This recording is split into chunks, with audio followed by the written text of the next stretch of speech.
Hi. Hello.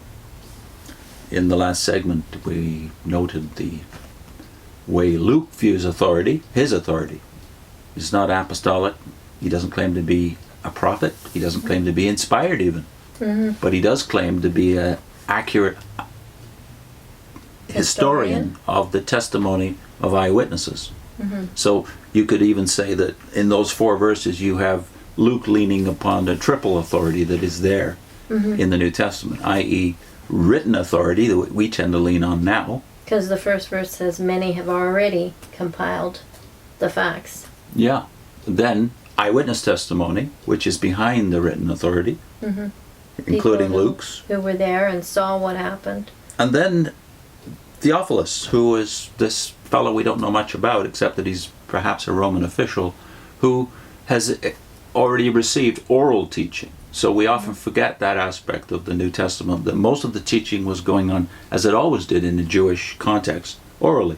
The rabbis taught orally, and sometimes people wrote it down. Being passed on, right? And if that's the triple authority that's behind Luke's claim of authority here, then you reflect upon how does that compare to apostolic authority. And I would strongly urge everyone who's thinking about this to look at Acts 1, the totality of Acts 1, and also the latter part of Acts 10, where you would have Peter's angle on what constitutes apostolic authority. Because we tend to assume that apostolic authority is behind the New Testament. And often it is, but quite often it's not. So if that's the authority behind the way Peter reasons on the nature of authority, well, we're back now to Paul. Paul doesn't see apostolic authority as the only authority in the early church. He sees 3 offices in the church: evangelizers, pastors, and teachers, but he sees the entire body as making for a church that is pure, stable, and growing. As to not growing in numbers necessarily, but growing in maturity toward the image, as he puts it in Colossians, of Jesus Christ himself. So that brings up the whole issue of why we learned so quickly when we left the Watchtower to lean upon teachers, because we could quickly see, being in the book business, that there were hundreds, literally hundreds, of good teachers that Christ had given the church, ranging back over all the centuries.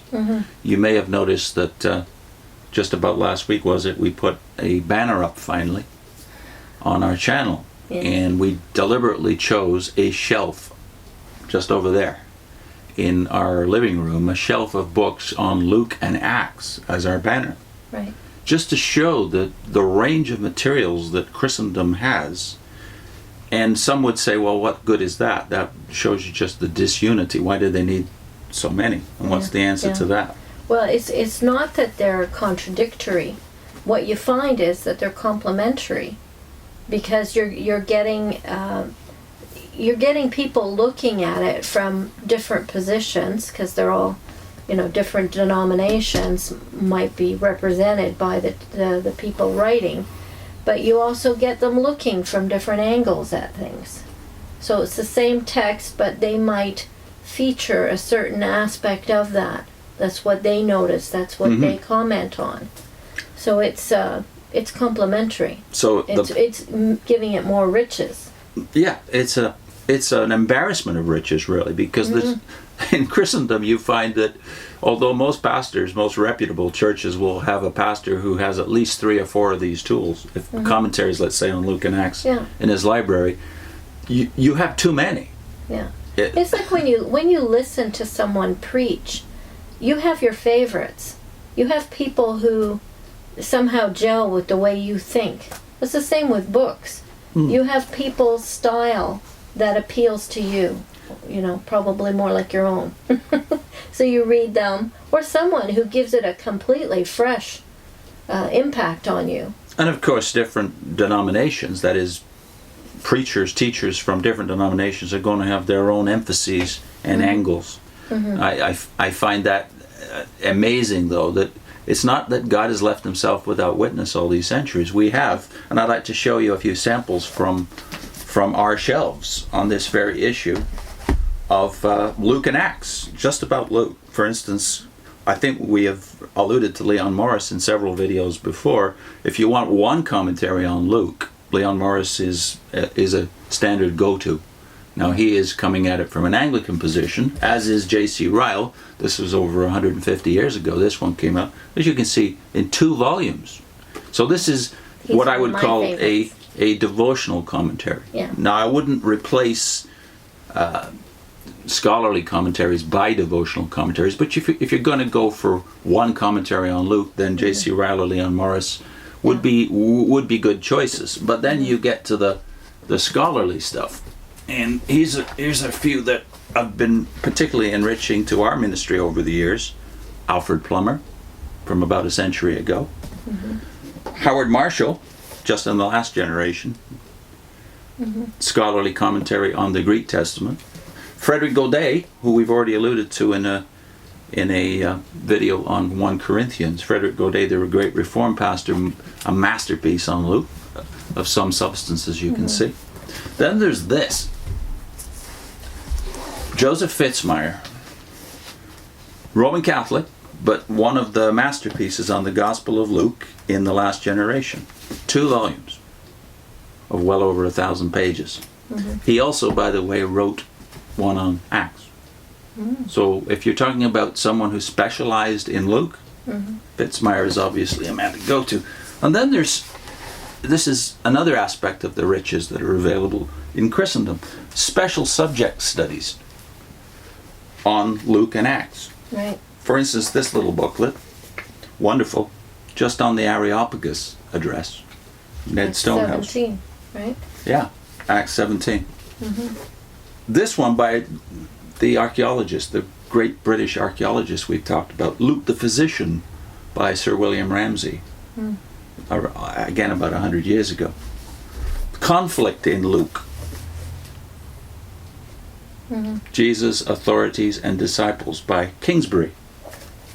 Prophecy and History in Luke and Acts, by David Teed, I guess you pronounce that. Jesus, Politics and Society, the study of Luke's Gospel, by Richard Cassidy, which I've used before, has very strong emphasis upon the social conditions behind the New Testament documents. You can see how the variety here would make, like for me, when I was teaching Sunday school, depending on my audience, if it was smaller kids or middle-aged or the youth group, you could change what you would do, and you could find information to suit whatever your audience is for teaching. And you could take a specific theme to it that they might find new and fresh. You know, so there's just so, it's like a deep well. It's a very deep well. You're going to find so many good things that you can talk about. We have talked about Martin Hengel before in one of our videos on, again, property and riches in the New Testament. He also wrote this, Acts and the History of Earliest Christianity, reflecting on the things we're talking about as to how the early church viewed the relationship between apostles and teachers. So Hengel, great modern scholar on the Greek background specifically. And then there's A.T. Robertson. Some of you will have heard of him. Even if you're in the Watchtower, you might have seen allusions to his masterpiece on the Greek grammar of the New Testament, a massive book of about that thickness. But this is a book he wrote specifically on Luke, Luke the historian in the light of research. Robertson, by the way, was Baptist. And here's another one by Marshall, specifically on Luke, historian and theologian. Just the angle of Luke's, in this book, this stresses upon Luke's angles, his specific angles or emphases that are rather distinct from the other 3 Gospels. So there's an embarrassment of riches on every conceivable subject which have come to be available in the last 50 to 100 years, and as the decades go by, it gets beyond the human ability to keep up with it all.